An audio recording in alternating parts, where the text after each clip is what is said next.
Firman pengharapan untuk umat pengharapan.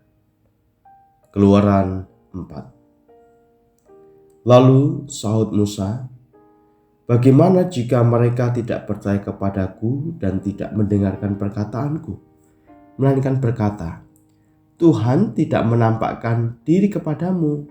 Tuhan berfirman kepadanya, apakah yang di tanganmu itu? Jawab Musa, tongkat. Firman Tuhan, lemparkanlah itu ke tanah.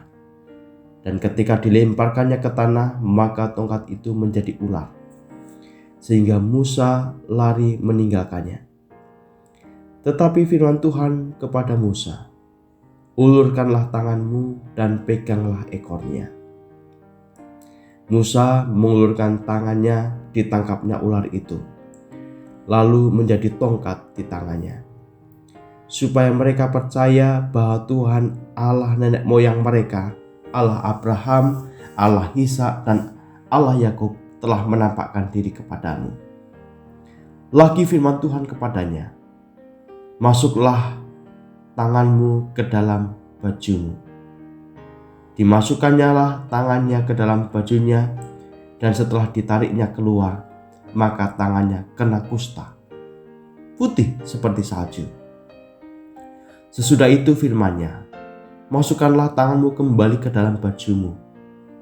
Musa memasukkan tangannya kembali ke dalam bajunya, dan setelah ditariknya keluar, maka tangan itu pulih kembali seperti seluruh badannya. Jika mereka tidak percaya kepadamu dan tidak mengindahkan tanda mujizat yang pertama, maka mereka akan percaya kepada tanda mujizat yang kedua. Dan jika mereka tidak juga percaya kepada kedua tanda mujizat ini dan tidak mendengarkan perkataanmu, maka engkau harus mengambil air dari sungai Nil dan harus kau curahkan di tanah yang kering. Lalu air yang kau ambil itu akan menjadi darah di tanah yang kering itu.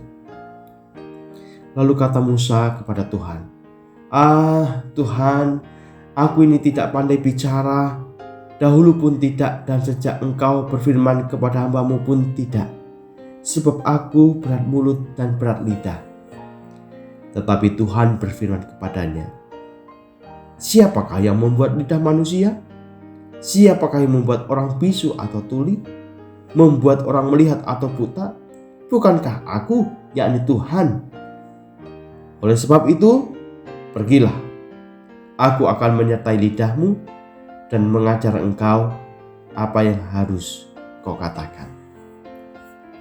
Tetapi Musa berkata, Tuhan, utuslah kiranya siapa saja yang patut kau utus.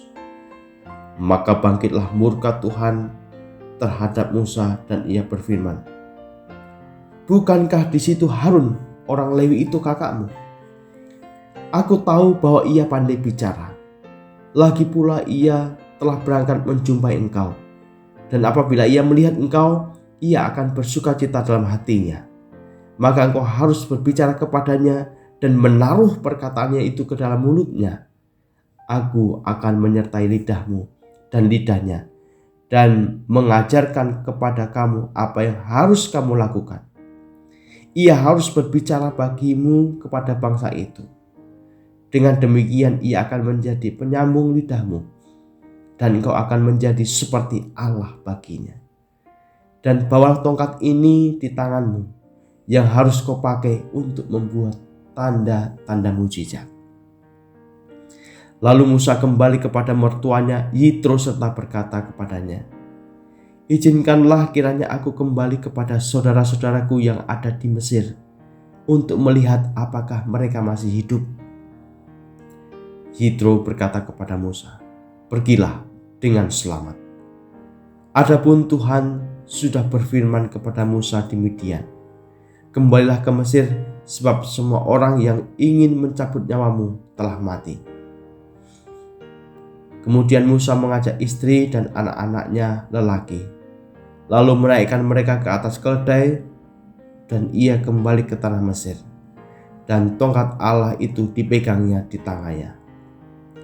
Firman Tuhan kepada Musa, pada waktu engkau hendak kembali ini ke Mesir, Ingatlah, supaya segala mujizat yang telah kuserahkan ke dalam tanganmu, kau perbuat di depan Firaun.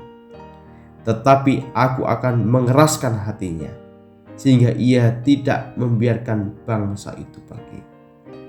Maka engkau harus berkata kepada Firaun, beginilah firman Tuhan, Israel ialah anakku, anakku yang sulung.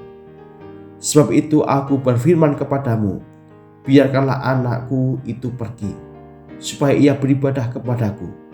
Tetapi jika engkau menolak membiarkannya pergi, maka aku akan membunuh anakmu, anakmu yang sulung.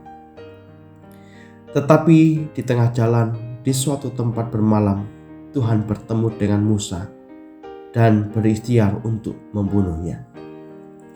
Lalu Sipora mengambil pisau batu, dipotongnya kulit katan anaknya.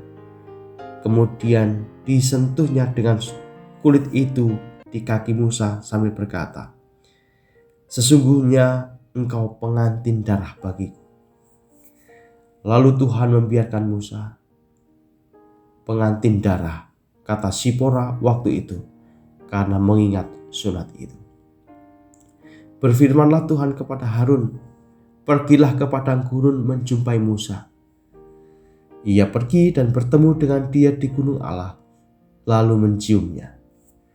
Kemudian Musa memberitahukan kepada Harun segala firman Tuhan yang disuruhkannya kepadanya untuk disampaikan, dan segala tanda mujizat yang diperintahkannya kepadanya untuk dibuat. Lalu pergilah Musa beserta Harun, dan mereka mengumpulkan semua tua-tua Israel. Harun mengucapkan segala firman yang telah diucapkan Tuhan kepada Musa, serta membuat di depan bangsa itu tanda-tanda mujizat itu.